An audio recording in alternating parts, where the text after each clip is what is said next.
Sponsored by कब्ज और उससे संबंधित तकलीफों का समाधान। बैद्यनाथ कब्ज आहार दे, कब्ज में आराम, प्राकृतिक और सुरक्षित। To replace the British era's tedious law of newspaper registration process, the Lok Sabha on Thursday passed the Press and Registration of Periodicals Bill 2023 through voice vote, stating that this is yet another step of PM Narendra Modi government towards jettisoning the mentality of slavery. Information and Broadcasting Minister Anurag Thakur stated that the bill will simplify the 8-step process of registration of newspapers to a 1-step process. यहाँ तक कि उनके लिए registration करना भी अपने आप में एक बहुत बड़ी चुनौती थी। प्रिंटिंग प्रेस लगानी, पब्लिशर बनना, ये अपने आप में एक बहुत बड़ी बात थी। डिस्ट्रिक्ट मैजिस्ट्रेट का एक बहुत बड़ा रोल होता था और ये एक बड़ा कॉम्प्लेक्स ये पूरा एक सिस्टम था।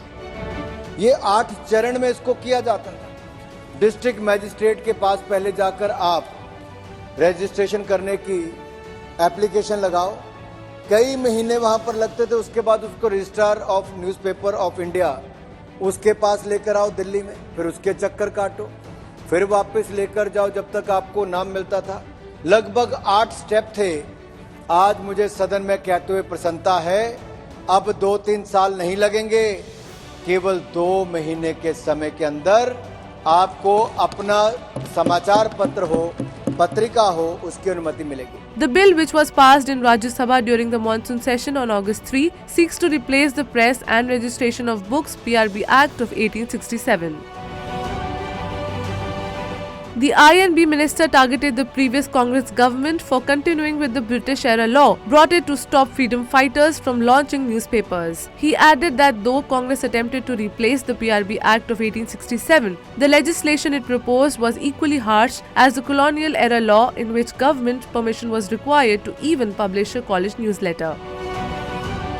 The bill will allow newspapers and periodicals to be registered within 2 months as against the prolonged period of 2 to 3 years.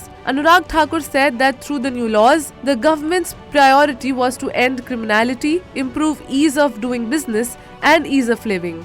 मैं इसमें 1-2 बातें जरूर जिन पे प्रकाश डालना चाहता हूँ। ईज ऑफ डूइंग बिजनेस, इसको बल नरेंद्र मोदी जी की सरकार ने हर क्षेत्र में दिया है। हजारों पुराने कानूनों को या ऐसे कानून जिसकी आवश्यकता नहीं थी उससे भी मुक्ति दिलाने का काम हमने किया है। The new regulations will decriminalize 6 provisions of the previous law, except the one related to a 6-month imprisonment penalty for releasing newspapers or periodicals without government registration.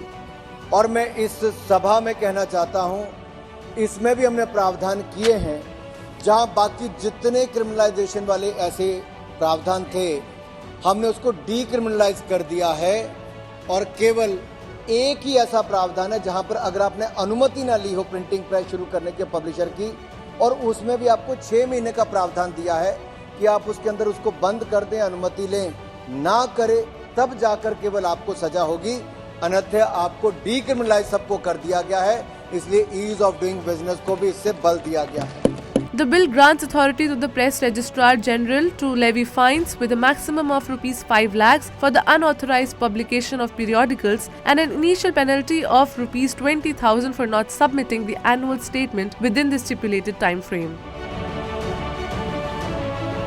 Thakur dismissed the allegations made by an AIMIM member, Imtiaz Jalil, who raised concerns over a provision in the bill that empowers the press registrar to enter the premises of a periodical, inspect and take records copies of the relevant records, or investigate for obtaining any information. Responding to him, Thakur asserted in the lower house of the parliament that for the past 75 years, press freedom has been provided the most by the Prime Minister Narendra Modi government. However, if somebody carries an ideology to break and divide the nation, the law will take its course. अगर अभिव्यक्ति की आजादी, freedom of press अगर 75 साल में किसी सरकार के समय सबसे ज्यादा है तो मोदी सरकार में सबसे ज्यादा है। पिछले 10 साल का रिकॉर्ड उठाकर देखिए, एक भी कोई कार्रवाई हमने ऐसी नहीं की है, उल्टा अवसर दिए ऑनलाइन आने का।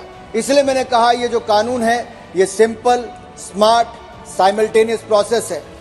अगर अभिव्यक्ति की आजादी, फ्रीडम ऑफ प्रेस अगर 75 साल में किसी सरकार के समय सबसे ज्यादा है तो मोदी सरकार में सबसे ज्यादा है। पिछले 10 साल का रिकॉर्ड उठाकर देखिए, एक भी कोई कार्रवाई हमने ऐसी नहीं की है, उल्टा अवसर दिए ऑनलाइन आने का। इसलिए मैंने कहा ये जो कानून है ये सिंपल, स्मार्ट, साइमल्टेनियस प्रोसेस है। दूसरा, आपने कहा इम्तियाज साहब की जो गवर्नमेंट के अगेंस्ट लिखता है उसके खिलाफ कार्रवाई। मैं बिल्कुल आपसे कहना चाहता हूं, ये बिल्कुल निराधार है। आपको जितनी आलोचना सरकार की करनी आप कर सकते हैं, व्यक्ति के रूप में भी, सदन के सदस्य के रूप में, पत्रकार के रूप में भी। कोई कार्रवाई किसी के खिलाफ हमने नहीं की है। लेकिन कोई देश को तोड़ने की विचार रखता है, टुकड़े टुकड़े करने की सोच रखता है, ऐसे व्यवधान खड़ा करने का काम करता है, तो कानून को जो काम करना वो अपने आप करता है, उसमें